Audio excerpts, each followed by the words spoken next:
السلام علیکم۔ آج ہم سیکنڈ ایئر بایولوجی میں ایک انٹرسٹنگ ٹاپک پڑھیں گے، جینیٹکس آف ہیموفیلیا۔ ہیموفیلیا کی جینیٹکس ڈسکس کریں گے۔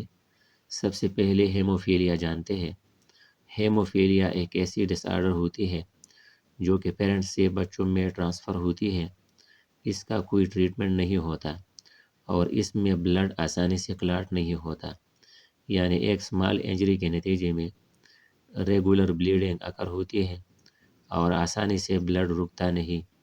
اور بچوں میں جب یہ ڈس آرڈر ہوتی ہے تو ارلی چائلڈ ہوڈ میں سمٹم نمودار ہوتے ہیں اور بلڈ کلاٹ نہیں ہوتا، اور یہ کافی نقصان دہ بھی ثابت ہوتا ہے کہ زیادہ بلیڈنگ کے نتیجے میں موت بھی اکر ہو سکتی ہے۔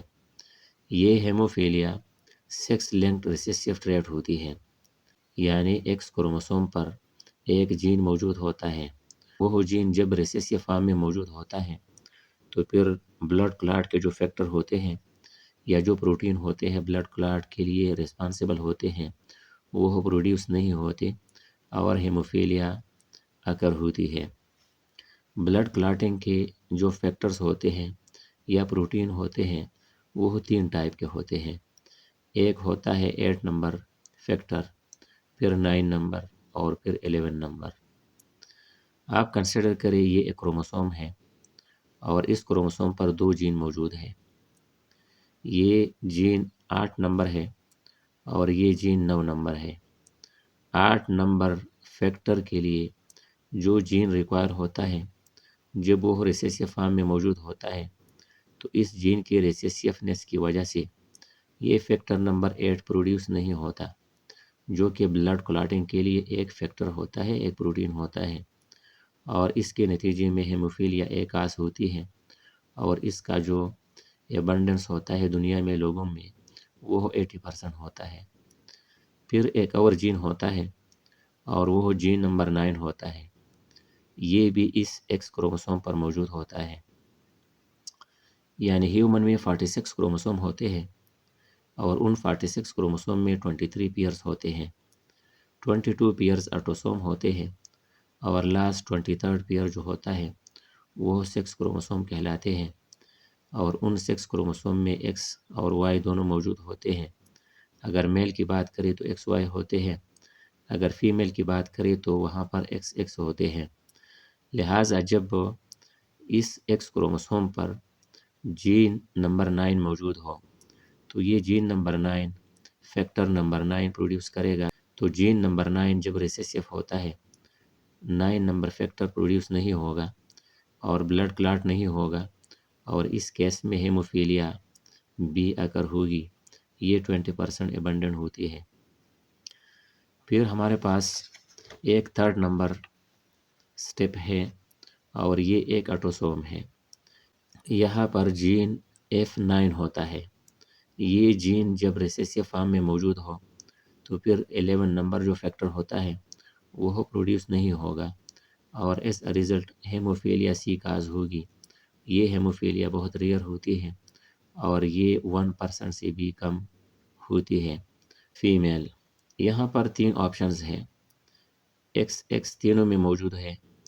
یہاں پر یہ کیپٹل ہے دونوں، یعنی ڈومیننٹ ہے، یہاں پر یہ ڈومیننٹ ہے اور یہ دوسرا ریسیسیو ہے، اور یہاں پر دونوں ریسیسیو ہیں، یعنی یہاں پر ہوموزائگس ہے، یہ ہیٹروزائگس ہے اور یہ بھی ہوموزائگس ہے لیکن ڈومیننٹ ہے۔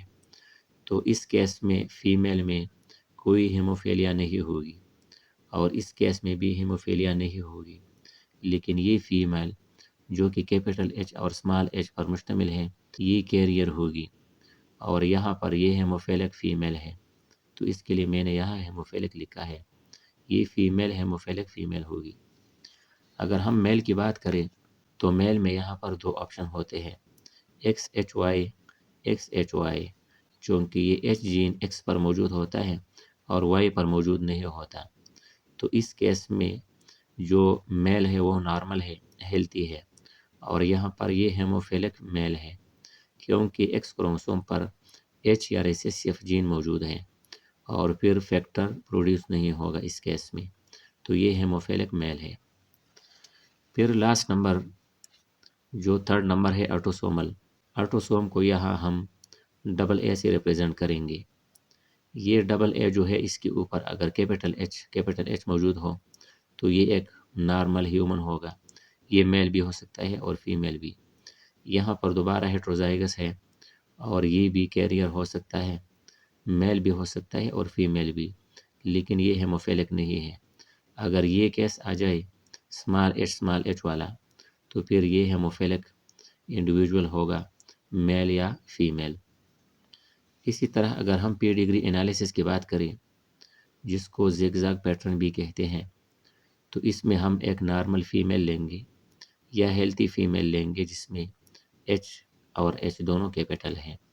اس کو جب ہم ایک میل سے کراس کریں گے جو کہ ہیموفیلک ہوتا ہے، یعنی اسمال ایچ ایکس کے اوپر موجود ہوتا ہے، وائی کے اوپر تو ایچ موجود نہیں ہوتا، لہٰذا اس ایک ایچ کی وجہ سے یہ افیکٹڈ ہوگا یا ہیموفیلک میل ہوگا.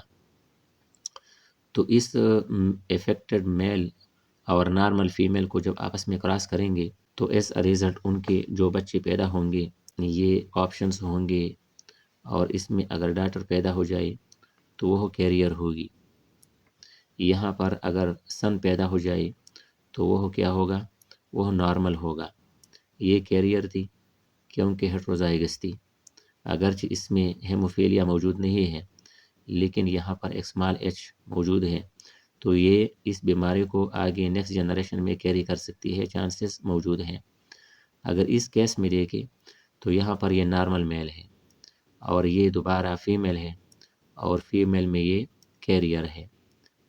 پھر یہاں دیکھ لیں یہ سن ہے اور یہ نارمل ہے. تو اسی طرح سے 50% میل ہوتے ہیں اور 50% فیمیل ہوتے ہیں، لیکن جو میل ہے وہ نارمل ہے اور جو فیمیل ہے وہ کیریئر ہے. پھر اگر ایک اور کراس لے لے کہ یہ ایک فیمیل ہے اور یہ کیریئر ہے اور اس کو کراس کریں ہم ایک میل کے ساتھ جو کہ نارمل اور ہیلتھی ہوتا ہے اور نان ہیموفیلک ہوتا ہے، ان دونوں کو جو کراس کریں گے تو ایز اے ریزلٹ یہ انڈیویجول آ سکتے ہیں. ان میں سے کوئی بھی آ سکتا ہے، ان چار میں سے. یہ فیمیل اور ہیلتھی ہوگی، نان ہیموفیلک ہوگی، یہ میل ہوگا اور ہیلتھی ہوگا، یہ فیمیل اور یہ کیریئر ہوگی. دوبارہ یہاں پر ایک کیپٹل اور ایک اسمال ایچ موجود ہے اور یہ نارمل اور ہیلتھی ہے لیکن کیریئر ہے. اور یہ دیکھ لیں یہاں پر یہ میل ہے اور یہ ہیموفیلک ہے. تو اسی طرح سے یہ مختلف زگزاگ جو پیٹرنز ہوتے ہیں ان کو جب ہم ڈسکس کریں گے، کنسیپٹ کلیئر ہو جائے گی تو اس ٹاپک میں جتنے MCQs آئیں گے ان کو ہم ایزیلی سالو کر سکتے ہیں. تو یہ تھا آج کا ہمارا topic genetics of haemophilia. Okay, thank you.